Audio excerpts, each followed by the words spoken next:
अभी कुछ दिन पहले ही एप्स्टाइन आइलैंड पर एक लड़की और एक रहस्यमय आदमी को देखा गया है। तो क्या वहाँ अभी भी कुछ गड़बड़ चल रही है? असल में निको ग्रेग नाम के इस यूट्यूबर को पता नहीं क्या सूझा कि उसने जेफरी एप्स्टाइन के बदनाम आइलैंड लिटिल सेंट जेम्स पर जाने का सोचा और तब से ही कुछ लोग उसकी जान के दुश्मन बने हुए हैं और सबसे माफी मांगता फिर रहा है। वो देखिए,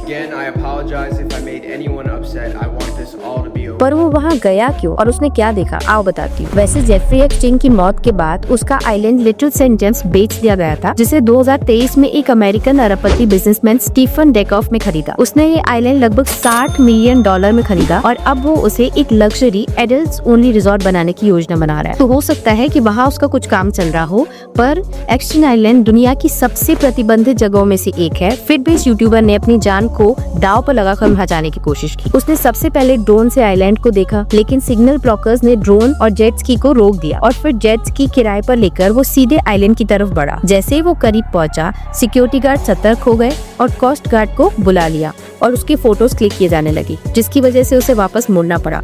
लेकिन अगले ही दिन निको ने एक आखिरी कोशिश की। वो जेट स्की से आइलैंड के किनारे तक पहुंच गया और सीधा पानी में कूद पड़ा। हैरानी की बात यह है कि इतनी कोशिशों के बाद भी वो उस आइलैंड पर सिर्फ एक कदम रख पाया। उस आइलैंड से होने के बाद इस यूट्यूबर का कहना है कि जब से वो वापस आया है, डेली उस पर नजर रखी जा रही है। उसके घर के बाहर एक ब्लैक कलर की एसयूवी खड़ी रहती है। जब तक वो घर से बाहर निकलता है उनसे बात करने के लिए, वो चली जाती है।